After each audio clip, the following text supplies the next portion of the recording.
man ci sama xalaat Sonko ci boppam moom c'est lui qui s'est perdu à un moment moom moo wooteel anti-système ba mu bokk ci ñi nekk ci système mais jusque-là Bougane a appelé à l'anti-système et il reste toujours anti-système mais dafa mel ni Sonko ci boppam moom def na erreur boobu c'est-à-dire aujourd'hui il est allé peut-être se mettre avec des gens du système, des gens boo xamante ne ñoom ils ont une autre manière de voir la politique alors que moom il est venu pour une rupture mais chirurgicale mais après à un moment peut-être le réalisme politique et la réalité politique daf ko dugg ci leneen mais aujourd'hui il se retrouve boo bëgg a xam dëgg-dëgg seul face à lui-même seul face à lui-même léegi kenn rek boo xamante ne il est sûr que c'est quelqu'un qui a un peu la même vision que lui les mêmes dispositifs les mêmes dispositions politiques et les mêmes perspectives politiques mooy Bougane Gueye c'est le même discours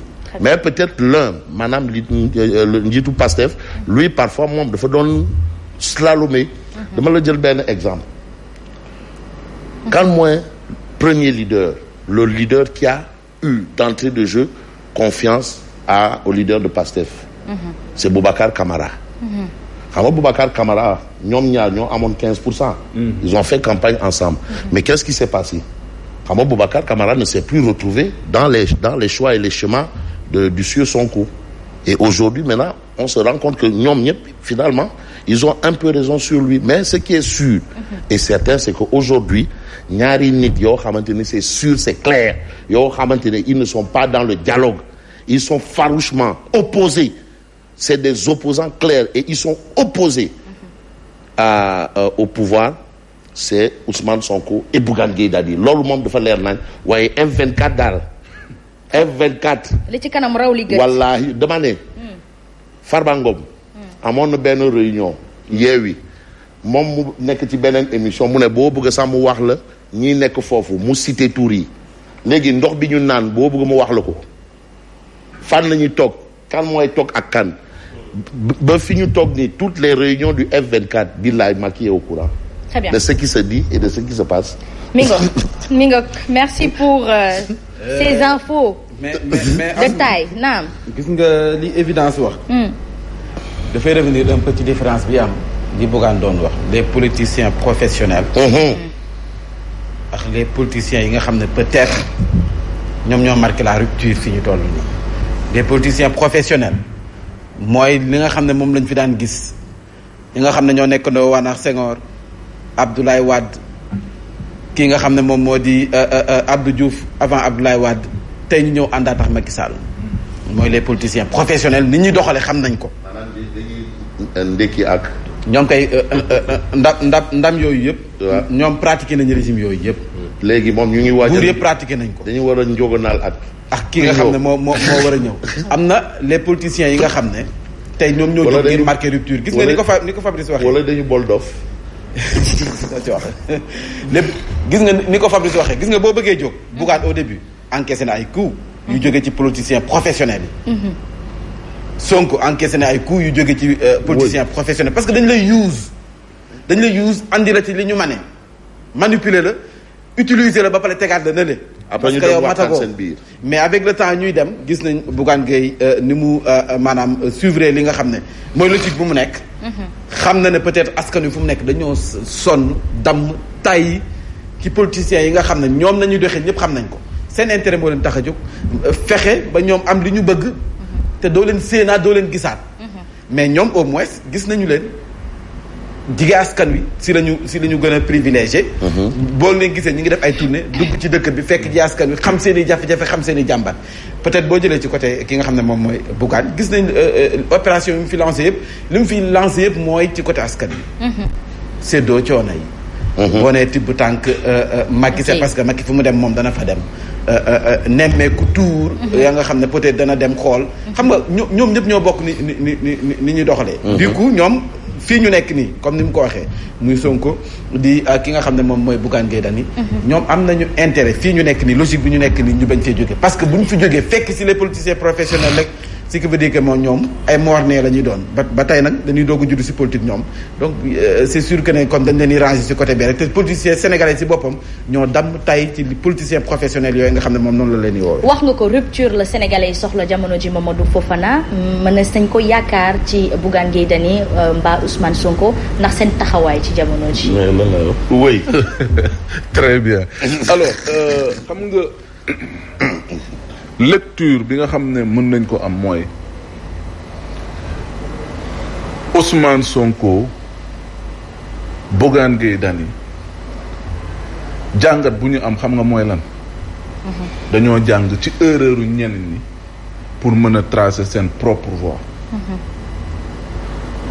mu di ne politique mënoo ko di def ak ay concession ak compromission. ak ay deal. waaw fa laa jëm. deal. parce que boo xoolee tey jii nii Ousmane Sonko pourquoi nit ñi adhéré ci discours am boo xoolee tey Bougane Gueye Dany lu tax nit ñi adhéré ci ay discours am c'est parce que par rapport ak actes yu ñuy posé ak surtout ñu ngi koy wax sànq muy rupture ak constance parce que aussi loolu dafa am solo rupture ak constance lii la gaa ñu doon doxee nga ba ko ñëw ne man lii laay def dégg nga fu Macky dem du ma fa dem fu mu woote du ma bokk ay yëfam nee laa koy tegee te man proposer nit ñi lu bees loo xam te ni ku nekk dina ci mën a adhérer. dëgg la et c'est simple parce que loolu day fay après parce que population yi également soxla nañ koo xam te ni kii parce que dañoo yàgg a nekk ak ay politiciens yoo xam ne dañuy di weccoo fii tasa fële waxtaan loolu mënul continuer il faudrait que changement am il faudrait que rupture am. et ñoom tey jii nii dañoo ñëw taxaw ci loolu noonu. fu ñu wootee loo xam te nii lépp lu jëm ci Macky Sall ñu taxaw fële na ñun bokk ñu ci laale woon ci. li nga xam te nii day defar yëfu nguur gi nekkuñu ci loolu. et à côté ñuy teg ay initiatives yoo xam te ne nii toujours day conforter les populations ci li nga xam ne moom mooy constance ak rupture bi nga xam ne moom nañuy woote et tey dëkk bi dafa soxla woon loolu. donc loolu moo indi tey jii ni lecture bi nga xam ne journal L'Évidence def na ko ci les deux personnages politiques yi nga xam te ne nii tey boo xoolee ñi ngi cristalliser les attentions ñi ngi leen bàyyee xel et puis également à côté ñi ngi proposer ay yu bees yoo xam te ne nii tamit dafa am solo parce que fu Macky teg tànkam nga teg fa sa tànk wala loo xam te ni gis nga ne yow am nga ko parce que sa position may na la nga mën a dénoncer yenn yi mën a teg Sénégalais yi peut-être ubbi seen i gët ci par rapport justement les failles de ce régime mais ñoom ci loolu nañu inscrire et c'est ce dont tey jii nii lu population yi soxla parce que population yi soxla nañ koo xam ne mooy seen réceptacle justement de leurs préoccupations mën ko porter également ñëw ak un projet de société boo xam te ne nii bu am solo la boo xam ne vision lay doon et puis également wax li nga xam ne moo jëm surtout ci conjugué au passé li nga xam ne daawoon nañ ko dund ci wàllum politique donc loolu yëpp dafa nekk loo xam te ne nii askan wi dañ ko soxla woon ñoom ñu indi offre boobu noonu et voilà pourquoi ça paye donc loolu ku ci nekk ku ne ci wàllum politique nga constant nga indi rupture nga dëggu ci li ngay wax nga dëggu ci li ngay jëf nga wane ne man kat lii amul benn soppite bu ci am mais noo mënti def nit ñi dañuy ànd ak yow mais dañuy am confiance ci yow te tey jii nii loolu lañ gën a soxla. En tout cas, une autre paire de manches dans l'information. On parle là d'endettement du Sénégal par le président Macky Sall. Simon Faye, est-ce que lii war nañu ko ndamoo fan lañ ñu yóbbu rawatina bu ñu lebee investir ko bu ñu manifestation amee ñu caxatee ko kañ la ñuy pare ci fay bor boobu. Il y a plusieurs choses à la fois. D'abord bor bi. ak fa mu jëm la ko tax a jóg ak fa mu jëm. ak peut-être yàqu-yàqu yi ngay wax après dans des situations exceptionnelles comme li ñu dund début juin. boo lebee ça veut dire que yaa ngi ci soxla. wala boo lebee toll nga foo xam ne yaakaar nga ne di nga mën a jéggi li tax nga leb ba nga war ko mën a fay. parce que dañuy ne fa nga toll woon boo war a mën a leb boo fa weesoo na nga am ngoru fay. bor boobee est-ce que c'est opportun est-ce que c'est pertinent loolu peut-être beneen affaire la. mais li leer ba leer mooy ñëpp ñi nga xam ne ñu bari wax nañ ci bokk ci boru Sénégal bi ñu toll. dañ leen naan li Sénégal leb bari na bari goo xam ne presque ñu ngi ci seuil boo xam ne buñ ko dépassé tuuti dinañu lor. Lambaay ñaaw. Lambaay ñaaw. pourquoi alors continuer de s'endetter pourquoi war a demaat di leb parce que Banque mondiale am na leneen lu mu ñu tegal plus de 180 milliards yoo xam ne mi ngi fi. te loolu yàggul dara démboog barki démb la. ñëw dolleeku ci leneen li nga xam ne Sénégal am na ko dolli ko ci également dette intérieure bi nga xam ne nguur gi amel na ko ay entreprise ak yeneen structures yoo xam ne ñu ngi ci biir réew mi. donc ñaari bor benn bu ñu lebee bitim réew ak benn bi nga xam ne ay nit ñoom la état bi amel. mais xëy na li nguur gi jiital mooy. à l'international la signature du Sénégal est en tout cas valable. Sénégal fu mu taxawee ne lebal leen ma damaa soxla gars yi dañ koy lebal parce que wóolu nañ ko. wóolu ko parce que xëy na pétrole baa ngi fii gaz baa ngi fii léegi ñu commencé ko exploiter. mais pour autant yaa ngi jaay sa alal te commencé goo witt. parce que liy ñëw di war a ruus loolu bu moytul di nga ko fayee bor est-ce que c'est pertinent foofu la problème bi nekk. au moment où ton peuple nekk ci jafe-jafe nga xam ne ñenn ñi bu ñu ndékkee seen añ wóorugul wala dañuy muñ ndékki lijjanti añ bi fexe ba am ci as tuut reer. wala ñenn ñi sax bokk ñett yi sax jafe na leen.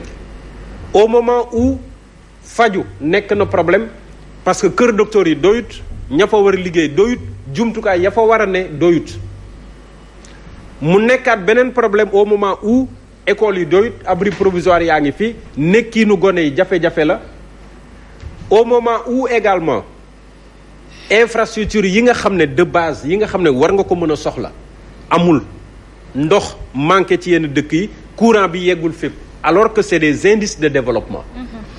Ce qui revient à dire que bor boobu ngay leb fan la jëm est-ce que c'est pas des dépenses de prestige est-ce que c'est pas également un détournement d'objectif parce que il faut aller sur des priorités lan la Sénégal soxla ci jamono ji ñu jublu ci beneen affaire bi nga doon jublu wax sànq c'est peut-être lié au BRT parce que BRT bi lijjanti nañu xaalis war ko fay sur des générations mais malheureusement Sénégal traversé na situation boo xam ne daanaka li commencé woon nekk jëmm ci liggéey boobu yépp yàqate nañ ko il va falloir reprendre wala bokk lijjantiwaat pour mën a taxawalaat loolu continuer liggéey bi malgré tout le premier ministre bi mu wàccee ci BRT bi keroog je pense c'était le lundi.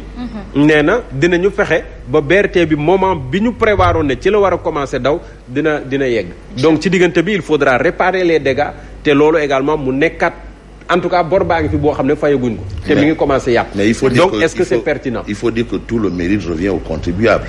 parce que c'est le contribuable qui rembourse. Justement parce que ñun ñooy fay. ñun ñoo koy fay. Si la signature est valable c'est une bonne chose c'est le Sénégal. ñun ñoo koy fay ak suñuy taxe waaw ak yeneen yoo xam ne mi ngi fi nga xam ne ci dund gi ci énergie courant carburant machin. même sur les salaires. donc ci yooyu la ñuy prélever di comp di dajale ak liy jóge bitim réew ñu koy importer di ko fay ay taxes loolu yëpp ñun ñoo koy dajale. Très bien. waaw. Merci beaucoup. mais man benn affaire c'est-à-dire maa ngi nuyu waa Touba. c'est-à-dire aujourd'hui c'est la journée de récital de Coran initié par Serigne Mountaga Mbacké Bassir yàlla na fi yàgg téwél. Amiin. Et la particularité c'est que c'est ce jour aussi que sera inhumé Sidi Ndiaye dafa am loo xamante ne moom yàlla du juum. donc journée de récital du Coran jàmm war na am même au niveau des églises ils ont même initié ce genre de choses donc c'est très important. Le Coran la foi parce qu'il y a que la foi que le Sénégal a. ba tey foi rek. Voilà la foi. Merci. Voilà. aywa Mambay. il est 7h passé de 47 minutes. laata rek ngay tàmbale. retraités yi nga xamante ni ñoom ñoo jotagu seen allocation IPRES ñoo ngi la koy jox xibaar. nee nañ jotaguñu ba léegi. virement yi jàllagul ba tey. retraités yi. na jàll. waaw. fexe leen mu jàll. déet beneen situation ngoog. manifestation. yaa ko tudd de man déet beneen situation ngoog. qu'il faut te à la traité di suñuy paay yoo xamante ne. ñoo xam ne ñoo yor kër yi ba léegi de. waaw. ba léegi. pension yooyu. non c'est une bonne information. Voilà les conséquences. léegi même paay yi sax ils sont victimes. Ce sont des victimes de cette situation-là. nañ ci wax.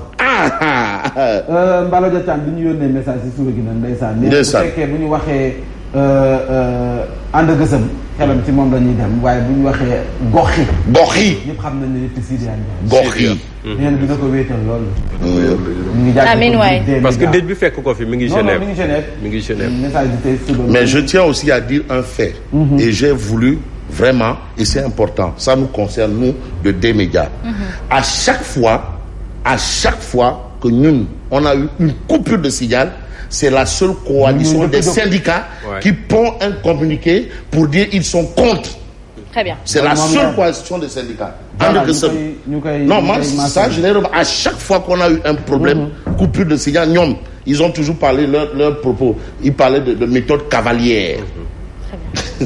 ñu koy marqué bu baax nag moom Mballo dina wéet nag mais bon mission la moom kii di Sidi Ndiaye matal na mission yaa ci des continuer le combat bi te am na yaakaar ci moom lourd héritage à honorer yàlla na ko yàlla taxaw et il peut alors démb nag bi ma demee marché central bu Tëngéej dafa am yóbbante te yóbbante àq la benn marchand ambulant bu ma tesel si benn buntu bitik Ismaïla Daabo Touba ay tàngal lay jaayaax yooyu mandat sama doom yi ñuy jënd ñu jox ko 500 mu jënd tàngal ba pare mu ne ma 500 yii am maa la ko joxaat joxal ma ko njiital gëm sa bopp nekk sama wàll ci carton rouge yi. ay waay.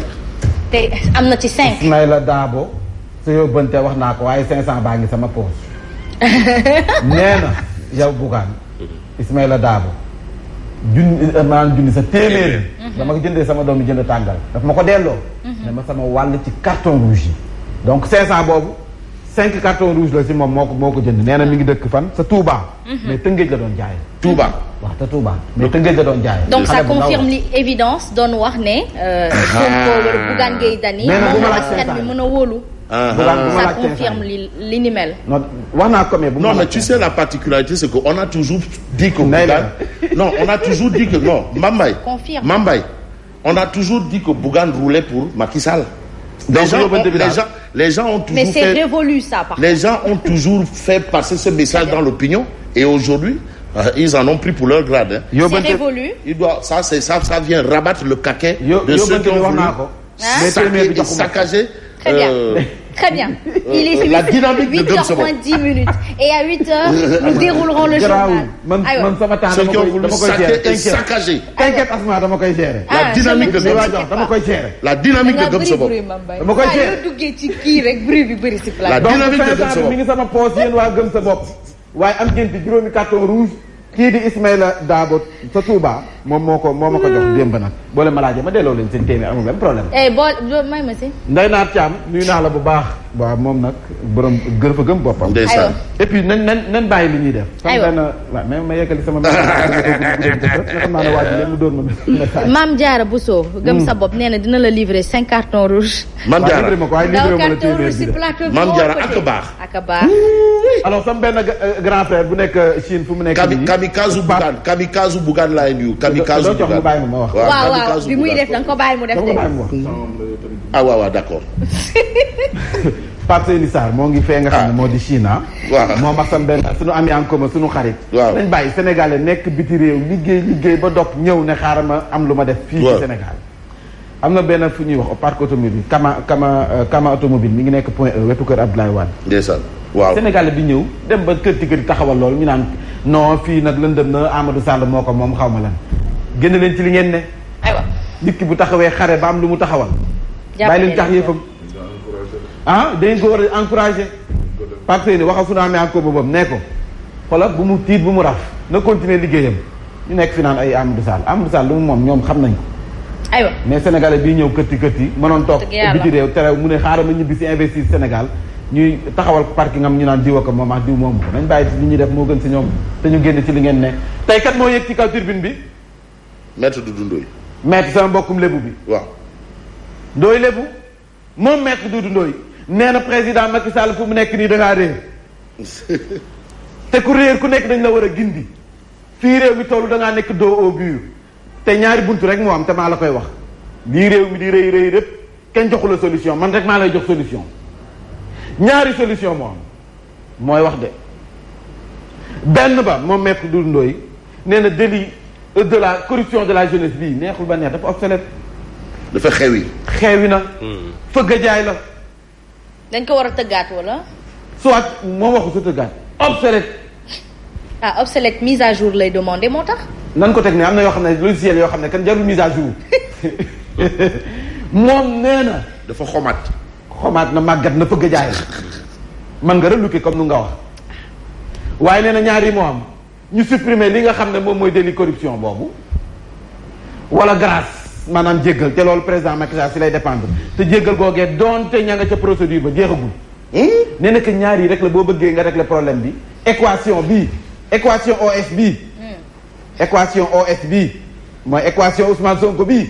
boo ko bëggee régler ci dal wala équation PROS boo ko bëggee régler ci dal. wala équation Oscar Sierra. waaw wala Oscar Sierra.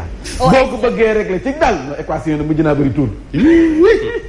boo ko bëggee régler ci dal jàppal na ñaar yi rek la délit boobu nga xam ne moo di corruption de la jeunesse nga xam ne lëmb na réew mi nga daal di koy éliminer supprimer ko wala rek nga jéggal ko donte nag procédure bi daanaka jeexagul yéene kaay bi daal di dikk ci kii nga xam ne mooy lu ñu doon waxtaanee sànq bor du am rek waaye Sénégal borom moom ay maam la yam ak ay sët. nee na dem di lebi wër réew yi yor sa pot di yalwaan di leb ana lañ siy bàkku. ana lan lañ siy bàkku laa xamul. yéene kaay bay wax de. chaque jour ñu jël fii ne ñun taskati xibaar yi kenn dañoo raw.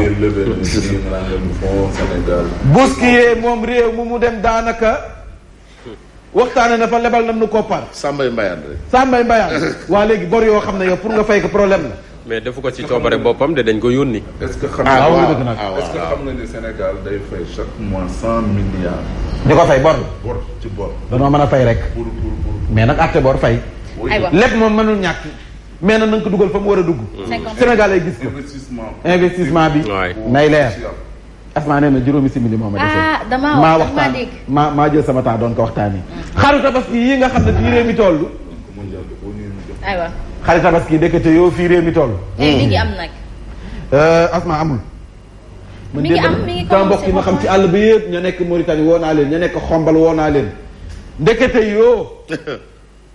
prix fu mu nekk nii góorgóorlu yi nelawtuñu ba yandoor ñun suñu classe bi nelawtuñu ba yandoor fu mu nekk nii. ndax ñépp dañoo bijaaw ndax xalaat gu metti xar mi nga xam ne mooy neexal tabaski ji nee nañu 200 000 ngay doore dañoo bijaaw de boo wax mu naan poivre sel dafa rafet bi loolu de coono la 200 bugaan sa gis nga lépp bijaaw fu mu nekk gis nga sikkim bi la 200 000 ngay génn ndax xeex askan wi da ngay démarrer de boo bëggee xar 200 bu tabaski waabu 200 000 ba 2 millions ay waay enveloppe en état de grossesse très avancé saagu soble bi 6 000 12 000 boo bëggee sa ndawal saf soble boo bëggee soos bi bari. soble si pomme de terre nag dikkagul. waaye wax ci moom mooy li ñu doon wax fii. moo di. njëg yi. Sidiya Ndiaye dem si yàlla si ndeysaan mu ngoog ak lu liggéeykat yi fu mu nekk nii ñàkk nañu ñi nekk ci bokk moomeel yi ñàkk nañu ka nga xam ne moo nekkoon seen avocat doon leen xeexal ba ñëpp xam ko. tey ji la ñu koy jébbal boromam. collectif bi amical yi nekk sa université Cheikh Anta Diop bu Dakar nee nañu nag njàng mi ñu bëgg def à distance ànduñu si. Yewwi Askan Wi jokkoon nañoo wax yenn ci au commissaire bu droit de l'homme nee nañu nag fii ñu toll ni Ousmane Sonko nañu ko wëree ndomb daal loolee la ñu bëgg mu daj wër nañu ko ndomb mënul dem mënul dikk. Direct News yi ñëw na si suñu Khalifa Sall ma nga xam ne dañ ko retiré bu rafet ci groupe bi te yëgu ko wala boog ñu ngi koy waaj a retiré ci groupe WhatsApp bi retiré bu rafet lañ koy def. waaw fu mu nekk nii moom Khalifa Sall. fu mu nekk nga gis ne diw vous a retiré. diw vous a retiré administrateur bi nee nañ xam nañ ko diw vous a retiré ci bu rafet moom xam naa day xaar bi retiré ko mu doog a créé groupe WhatsApp moom Khalifa Sall nee nañu nag ni ñu gisee nii waaye Yewwi Askan Wi dañ ko buux ngir mu génn nee nañ ko abal ñu. man balaa nga may sànni sax man nga fekk. waaw na créé Yewwi Askan Wi force du changement. waaye Yewwi Askan Wi ci boppam waa PASTEF tontu nañu procureur bi. ndax nee nañu fii ñu toll nii def nañu seen i pexe yu nga xam ne nii saa su ne ñu ngay jéem a faxas wala dagal ndëgg sërëx kii di Ousmane Sonko ngir éliminer ko. te procureur na mu taxawee nii gis nañu ko lépp lu nga xam ne moo xewoon di si ay njombe ci ñetti fan yi si ndoddam la ñu ko bëgg a teg ndodd Ousmane Sonko ndax nag nee nañu ñaa agressé ña fekk jigéen ñoo ñee di violer leen sa baar ba. ña nga xam ne ñoo buddi greffage xale jigéen ñi. ña nga xam ne ñoo dajji magasin wu jàmbur. ña taal université lu njiit njaak nee na ñu dafa mel ni dañ moo bëgg a wax ni Ousmane Sonko la du samay kàddu maître Ciré Clédor Ly ci Vox Populi nee nañ dinañ porte plainte CEDEAO ngir ñoom dinañ porte plainte sa CEDEAO ngir ñoom ci boppam ñu taxaw ba ñu mën a nag may Ousmane Sonko mu dem ak cëggali guyam. dëgg la fu mu nekk ni dañ ko wër ndoom bu metti na torop xanaa dañ ko bàyyi mu julli ji si tabaski ji rappel à Dieu de Sidya Ndiaye de la FGTS. ñàkk gu metti na une grosse perte pour le monde syndical. loolu dëgg la de ñàkk gu metti la ñàkk gu metti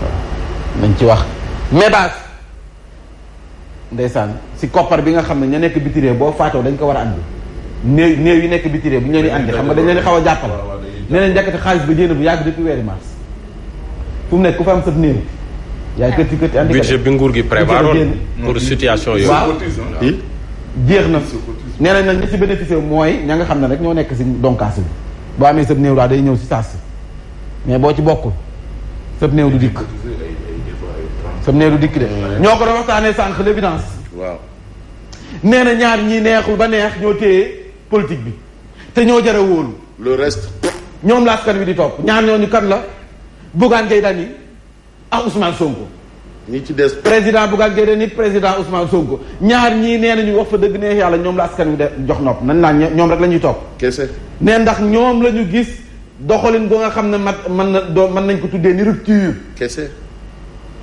ñeneen koo si yokk dañuy affiché kabo yi guddi gi ñu doxal indo nee na opposition fii ñenn ñi si bëccëg bi nii ak plateau yi nii dañuy xëbër yi yuuxu fëgg ci taabul ji xoola guddi gi ñu soo seen dàll ndànk dem waxtaanee ko affiché kabo yi joué indo si suuf nee na ñaar ñi daal la ñu gis début bi ba léegi ñoom daraay Macky safu leen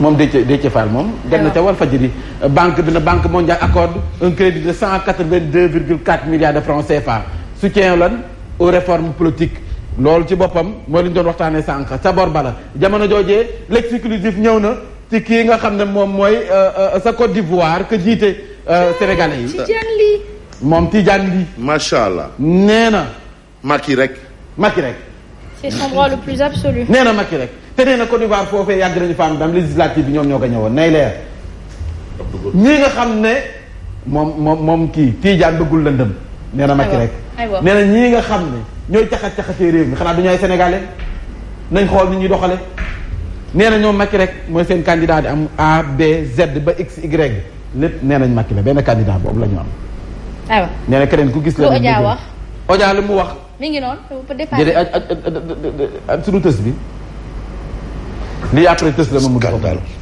lii rëy na lycée bu Tassinère noonu la tuddoom nee nañ ay xale yu jigéen ñi nekkoon ca l'école ba Tassinère fu mu ne Tassinère dama xam fu mu nekk nii nañ ñu ci dimbali lépp ñaar fukk laa la wax nii dañoo wan lool aywa nee na début bi nag ñoom sa lycée ba xale yi ci boppam ñoo doon baane seen biir day rafet mais xam nañ ñoo bëgg a wax ñoo doon baane seen biir waaye mu jéggi affaire yi doyu leen ñu yaatal ko daf ko industrie taximaan yi ca mbaane ma 30 kilomètres de Saint-Louis. camionneurs yi sa mbaane ma ñii nga xam ne ñoo seen i atelier sa mbaane ja c'est la débauche xale yi nag fu mu totale. nekk nii xoolal lu mat ñaar fukk si ñoom dañoo wan lool te ay mineur lañu Très bien. ana Oja nañ xool suñu doom yi bu ñuy jàng lu ñuy wax côté Gandiol ah Gandiol le am naa fay mbokk de ci yàlla suñu am naa borom. fay mbokk de Sidya Ndiaye gi di dem ndeysaan tàggu na leen wan na leen ginnaaw matal na mission am jamono joojee nga xam ne kee toog ne kala bay di añ bu patronat bi toog nañu di waxtaan jafe-jafe yi nga xam ne ñu ngi koy jànkonteel la ñu sa ñàkk nee na évaluer que sax fu mu nekk dana metti ndax ku nekk ak sa boolu jàmbat ak la nga ñàkk Très bien. taskatu xibaar yaa ngi ni ñoom it jàkkaarloo ñoom fëskee ne joxe information bu baax bi comme ni ñu ko fëskee ne def te di ko def fajar gu jot ci matinal bu baax bi di leen jox seen dose matinale kon Asma bokk na ci li gën a fës ci boppu xibaar yi ñuy waxtaanee saccage des biens maanaam saccage et mooy des lan? stations d'essence station essence la ñuy wax Saccage wala mooy lan? caxat-caxatee. très bien ayca ni ñu songee yenn ci ay station d'essence ak nag yenn ci ay entreprise yu nga xam ne stockage bu carburant la daanaka nag nguur gi nam mu ci bàyyi noonee bëgg na leen a taxawu compagnie d'assurance bi fu mu nekk nii nee na ni nag noppi na ngir indemniser ña nga xam ne ñoo bindu te ñu yàqule yenn seen i jumtukaay ci manifestation yi dinañ ko jébal boromam ni ki tey jii si alxames ji sa sëggi julliti Yoff secrétaire général bu fédération générale des travailleurs du Sénégal nekkoon président bu intersyndical des travailleurs des collectivités territoriales nekkoon it vice-président bu ànd gësëm moom Sidiya Ndiaye dem ci yàlla si démb la ko def en tout cas gannaaw ba ko jàngoro bu yàgg tëralee daañ ko nag maanaam cérémonie levée du corps bi dañ ko waajal tey jii bu fukki waxtu jotee ca morgue l'hôpital principal bu Dakar daañ ci dikkaat ci bi la jotaay xibaar fës kee ne waxtaane it campagne agricole ba nga xam ne daanaka wàllum jiw gi semence gi nañu koy séddatle téeméer boo jël fanweer ak ñeent yi képp daanaka la ñu séddale sa diwaanu Kaolack ak Kaffrine loolee tiital na béykat ya nga xam ne nee nañu taw mi dikk na ba noppi te loolee nga xam ne moo leen di gunge ci taw mi jàppale leen ba mbay mi daal di naat léeg-léeg gisaguñu ko en tout cas kaddu la gu bawoo ci président bu conseil national de concertation et de coopération des ruraux tabaski nag xam ngeen ne 2023 dikk na ba noppi njiitu réew président Macky Sall mu ngi dalal xel yi mu ngay sàkku ci ministère bi nga xam ne moo ngalloo wàllum élevage ak ñi ngalloo wàllum commerce transport terrestre ñu jël seen i matukaay ngir xar daal di am te mu gën a yombee waaye it ndugg ma muy àndal lépp daal di yemb démb la ko xam ne si ndajam conseil des ministres ba daañ jeexal bi jotaay xibaar yéen kay xëy fësal Rahmatoulaye ci bundooy faram-fàcce gi dañ ci ànd ak Simon Faye le sage de la maison Mamadou Fofana le pertinent Asma